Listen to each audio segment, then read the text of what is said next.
Boa noite, turma. Aqui é o professor Nivaldo. Sejam bem-vindos e bem-vindas à nossa aula de ciências. E hoje iremos falar sobre a alimentação dos seres vivos.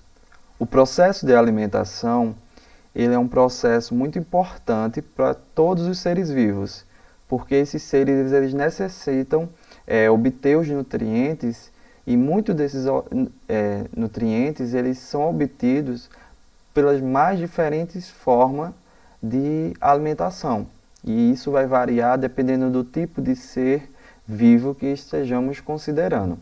Então, por exemplo, a obtenção dos nutrientes ela é muito importante para possibilitar o crescimento, para que ocorra a renovação de muitas substâncias num corpo de um determinado organismo.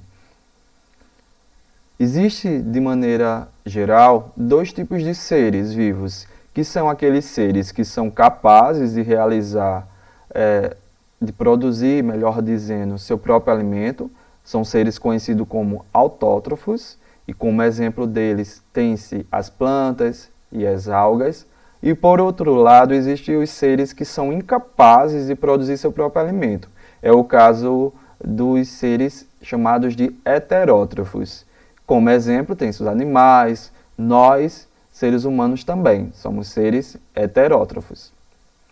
Então, no caso dos seres que produzem seus alimentos, que no caso são seres autótrofos, falamos das plantas, né, que é um exemplo típico de ser autótrofo.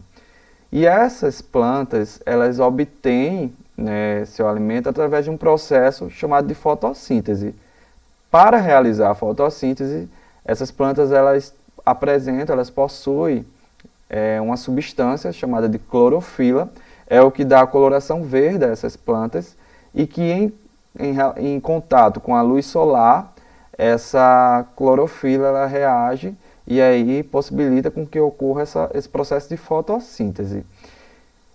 Essas plantas, nesse processo de fotossíntese, as folhas dessas plantas reagem e precisa consumir gás carbônico, né?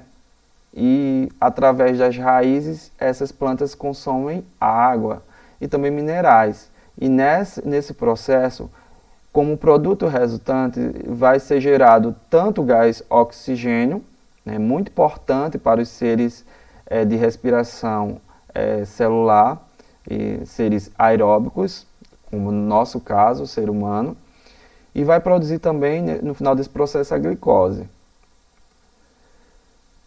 Já no caso dos seres que não produzem seu próprio alimento, no caso apenas consomem, que são os heterótrofos, eles vão obter o alimento por algum mecanismo, né, de alguma maneira. E que isso vai variar, e o tipo de alimento também ingerido vai variar entre os diferentes seres vivos que estejamos considerando.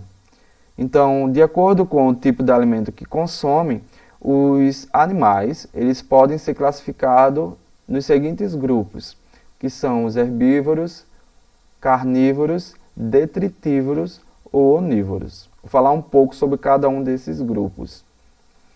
No caso dos herbívoros, são aqueles animais que vão se alimentar de maneira exclusiva de plantas ou de algas.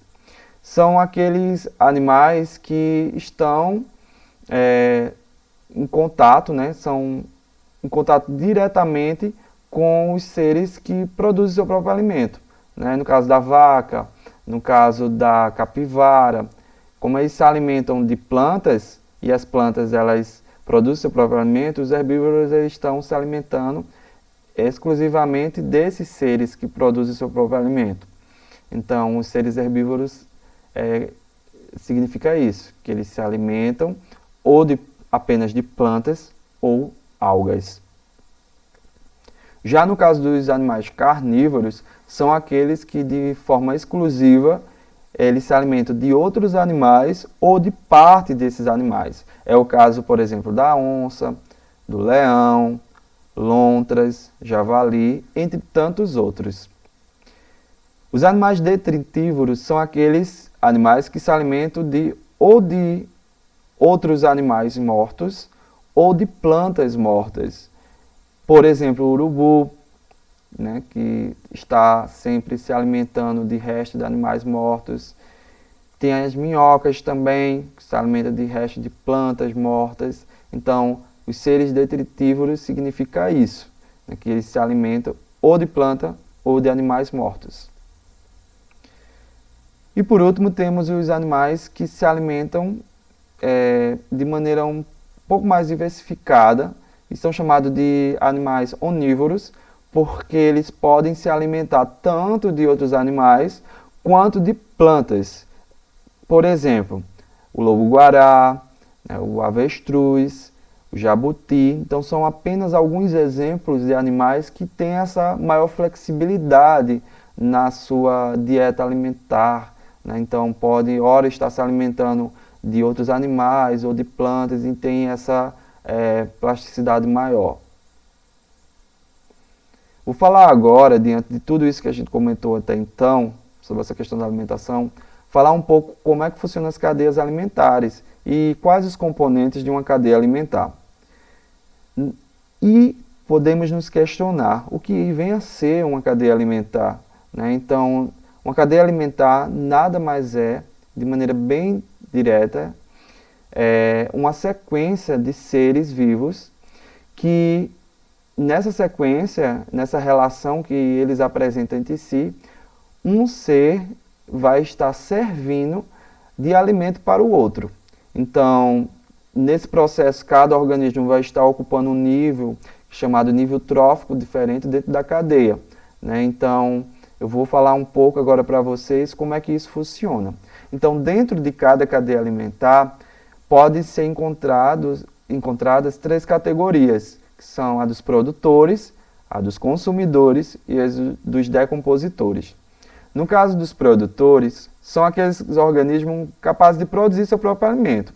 São aqueles seres que eu falei lá no início, que são conhecidos também como os autótrofos, que é o caso típico das plantas e das algas. Então, eles são encontrados logo no início da cadeia, né? Eles reagem com a luz solar e realizam a fotossíntese e podem estar produzindo, obtendo seu alimento diretamente através desse processo. Já os consumidores, eles vão necessitar se alimentar de outros organismos. E nesse processo, esses consumidores podem ser classificados nos seguintes: em consumidores primários, consumidores secundários e consumidores terciários. Existem ainda os consumidores quaternários, mas eu não vou falar aqui. Vou falar até o terciário, então.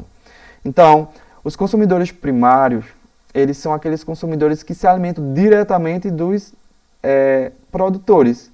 Então, os consumidores primários, na verdade, são animais herbívoros, que podem se alimentar ou de plantas ou de algas. No caso dos consumidores secundários, são aqueles consumidores que irão se alimentar dos consumidores primários. E, consequentemente, os consumidores terciários são aqueles consumidores que se alimentam dos consumidores secundários. A outra categoria que existe dentro de uma cadeia alimentar é a categoria dos decompositores, que são organismos, no caso, os fungos e as bactérias, que vão, como o próprio nome diz, realizar a decomposição. E o que é a decomposição? É um processo em que esses seres, no caso as bactérias e os fungos, eles vão estar retirando matéria orgânica morta, retirando energia, na verdade, dessa matéria orgânica para a sua própria sobrevivência. E nesse processo eles também devolvem substâncias importantes para o meio ambiente. Aqui temos um exemplo típico de cadeia alimentar, uma cadeia alimentar terrestre. Então, temos o produtor sendo representado aí por uma árvore, temos o consumidor primário, representado por um gafanhoto, o consumidor secundário, representando uma ave, e o consumidor terciário, uma jaguatirica. Há ainda o decompositor, os decompositores, que nesse caso aí está sendo representado pelas bactérias. Se vocês observarem, nessa cadeia alimentar, existem umas setas entre cada categoria, né, da cadeia alimentar. Essas setas indicam o sentido do fluxo de energia existente na cadeia, que pode ser lida, para a gente compreender melhor, como serve de alimento para. Ou seja, a árvore ela vai servir de alimento para o gafanhoto ele vai servir de alimento para a ave ela vai servir de alimento para a jaguatirica, e a jaguatirica ela vai servir de alimento para as bactérias. É dessa maneira que acontece e que a energia ela vai sendo transmitida, transferida de um nível trófico ao outro. Bom, minha gente, por hoje é só. Eu espero que vocês tenham compreendido. Bons estudos e até nossa próxima aula.